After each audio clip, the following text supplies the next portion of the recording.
Hello, Facebook Live for Wednesday, April 19th, 2017. Your humble correspondent here, Steve Sipress. And I want to share something today. It comes up fairly often. And I had this issue actually very recently with a client of mine, and I can definitely feel the frustration. In fact, before I knew what I was doing, I had similar things happening to me. And this happens, and it's common. I mean, one of the greatest ways, and I talk about it on my blog, my podcast, my videos, my interview people, Everett, Jeff, hey, great to see you guys here. I hear about one of the greatest ways to get new business, to get new clients, to get customers, to get business, is not to go through the motions of the trouble of and the expense of having to find one at a time yourself and, man, I got one. So much better to find someone who's already put together a group of your ideal clients and then find a way that you can work together with them so that you can collaborate, and that person's already assembled all your clients into one place. And if you just put in front of them an irresistible offer, some of them will want to do business with you, and it's going to help that you're going to have this trusted referral or introduction from this source that those people all trust. So I use this tactic, this strategy to my advantage and to the advantage of many, many business owners for years. When I ran a group called Chicagoland's Sharpest Entrepreneurs up in Chicago for about 6 years, thank you very much for all that, with hundreds of small business owners in it,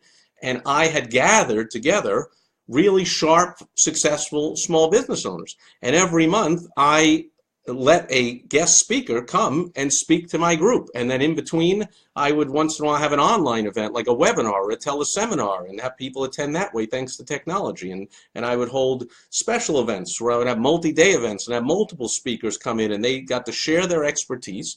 And at the end of them sharing their expertise, they got to offer a way that somebody could get more help from that person, buy their book, buy their course, buy a set of videos from them, get some coaching or consulting from them, or buy their software or whatever it was.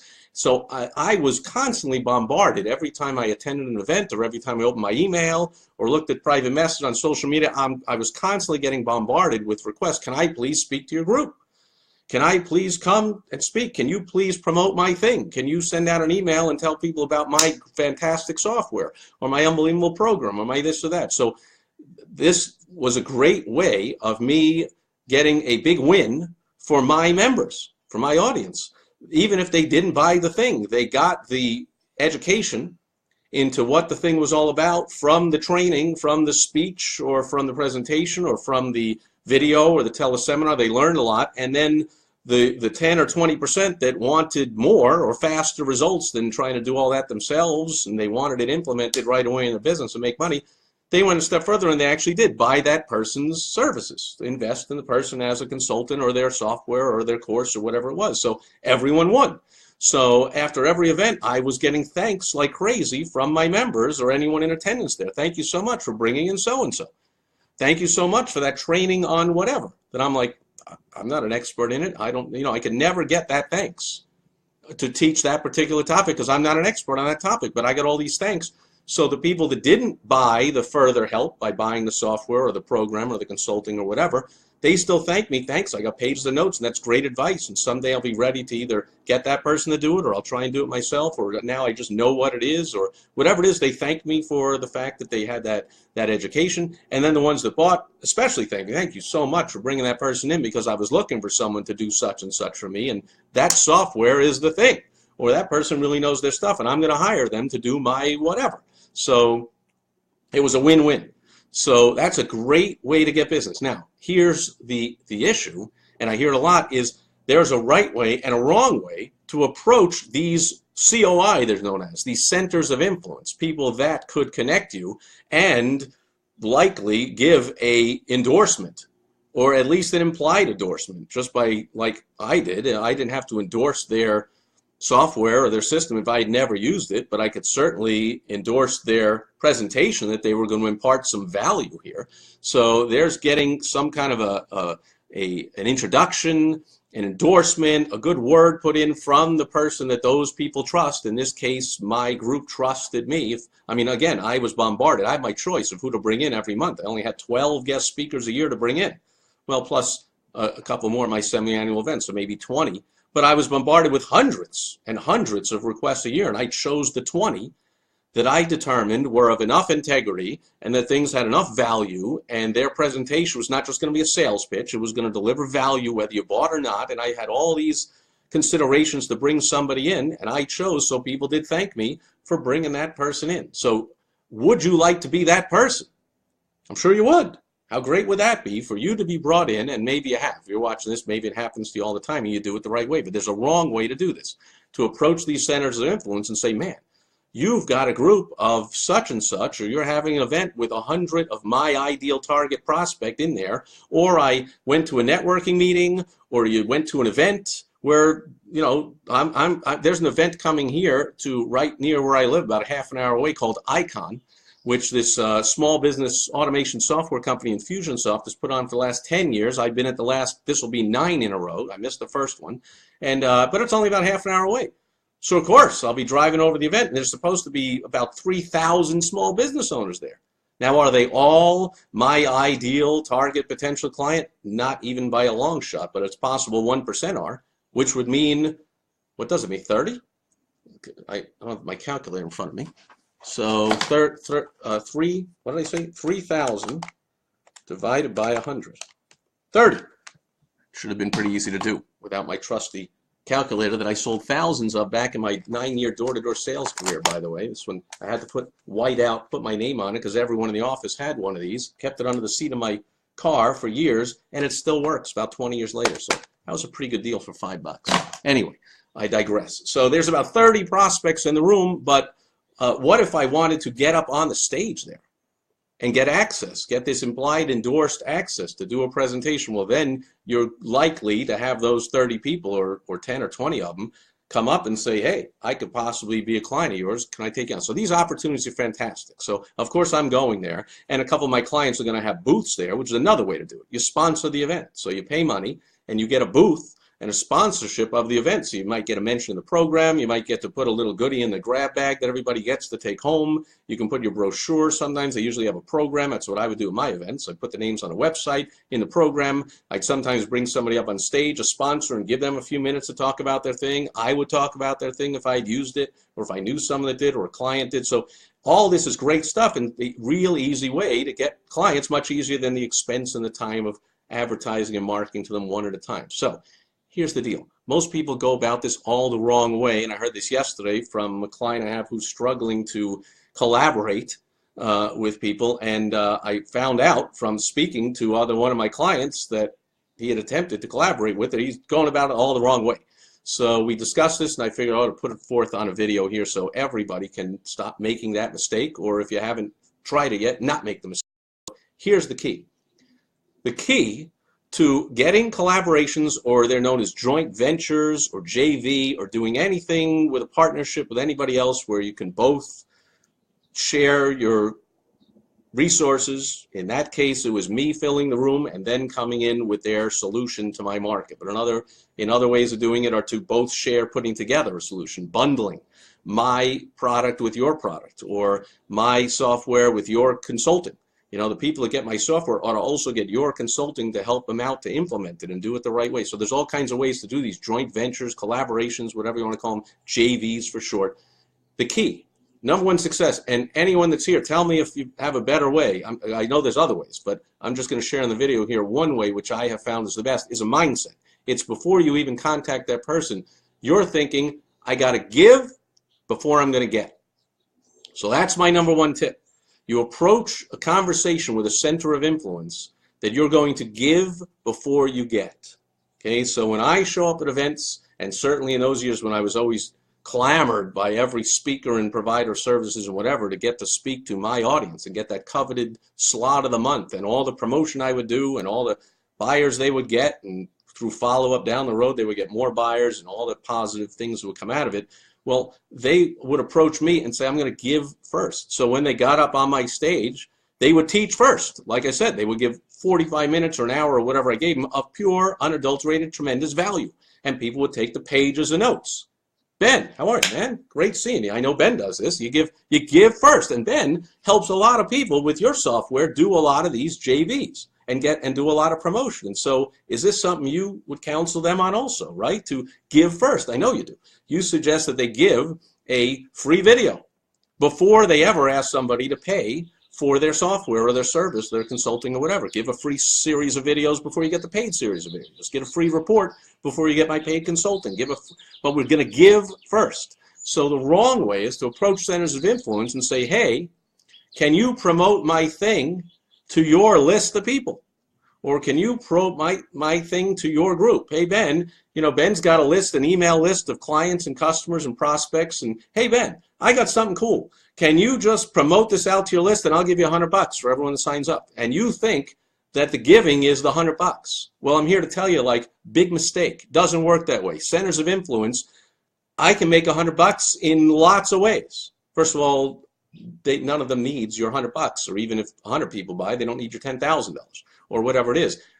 What I wanted was, I think I've said it a few times, but I'll make it real clear. I wanted someone to come in and give tremendous value to my members, to people, or even to guests at my event. I wanted my events known that you're going to get tremendous value, whether you buy or not.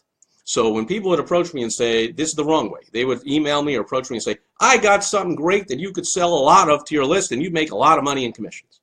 I'm like, next, wrong, I don't even respond. They have no idea who I am or what life is all about or what I care about. You're out of here. Again, I can invite anybody in and just sell stuff and make money. And then how long would I have that trusted relationship with my list if all I did was bring in people because they could make me the most money? I can't even think of how stupid that is to even think that that's how I would be thinking as the owner of that list or of those members or the person with those customers or that influence that I am the center of. How could I think that way?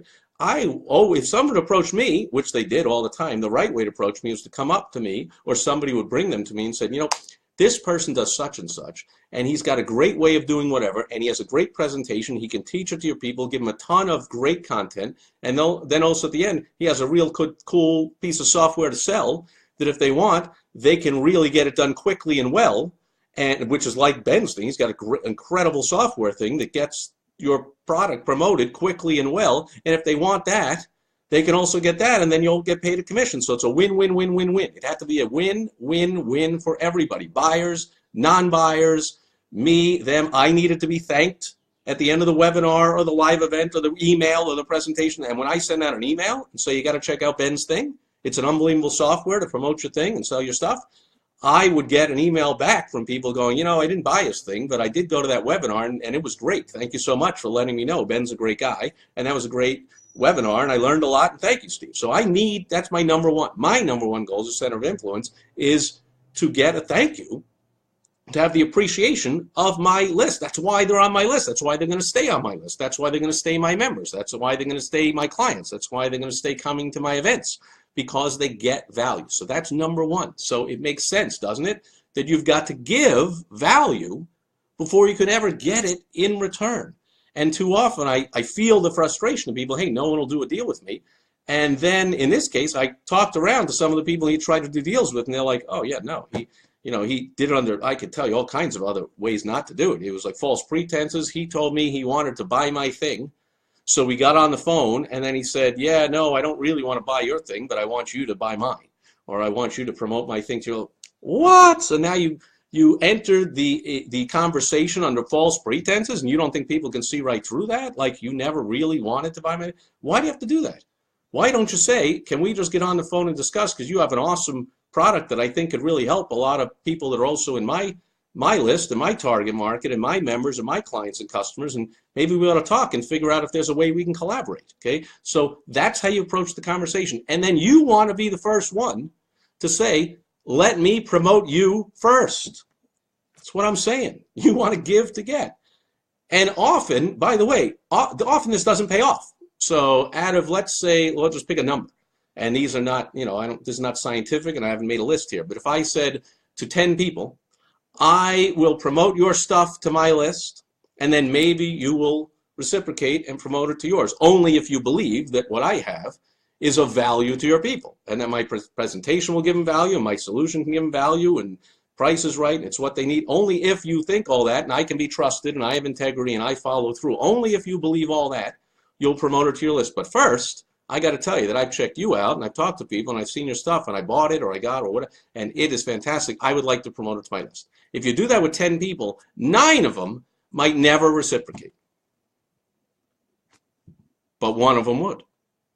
So again, I don't know if that's the exact math, but if you had to promote 10 things to your list, your group, your herd, your marketplace, or your event, your email list, your social media following, whatever you want to call it, if you had to promote 10 of other people's stuff to your list to get 1 person who would reciprocate and say, now I'm going to promote you to my 90,000 Twitter followers and Facebook followers and LinkedIn and my email list and a video, and I'll interview you from my podcast and I'll put you into my newsletter and I'll have you come speak to my event or we'll do a webinar. I mean, if you had to promote 10 people's stuff to get 1 in return, would that be such a bad thing? First of all, like I said, the criteria to promote those 10 in the first place is you believe that would be delivering value to your list. Not you just want to sell 10 people's stuff to your list and screw them and get as much money as you can out of them.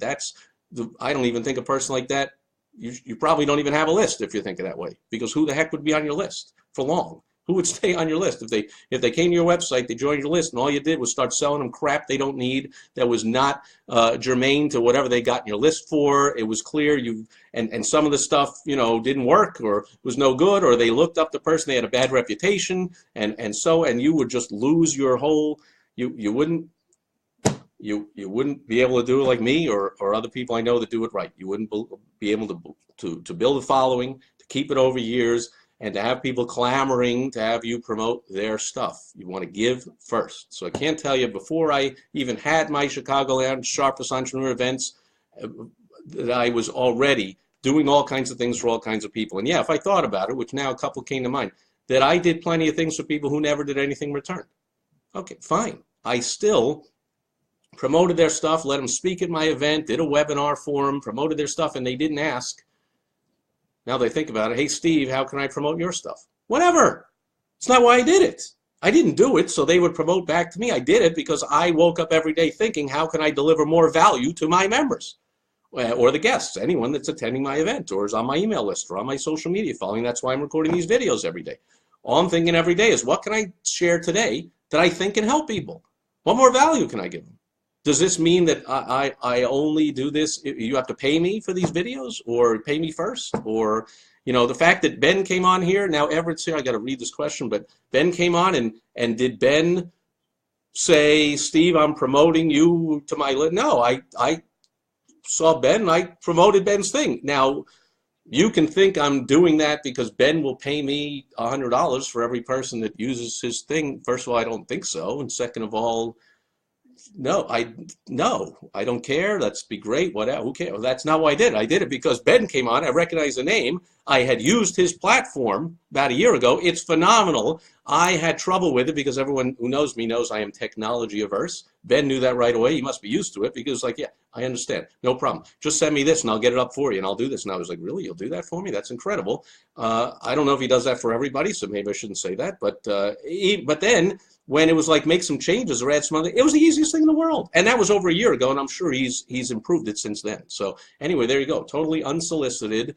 And maybe 5 years from now, Ben will say, hey, Steve, I want to promote you to my members. I think you could really help them out. Or what, would you come on a webinar or do an interview on a, maybe, and maybe not. And it doesn't matter. It's not why I do it. Okay, fair enough. So now let me read this question. Nobody has ever said no. This is Everett Farnell. Nobody's ever said no to the question, hey, can I mail your product to my list and try to sell it?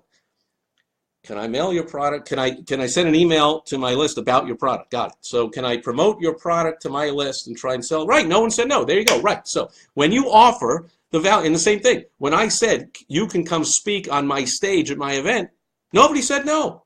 Well, I can count them on one hand.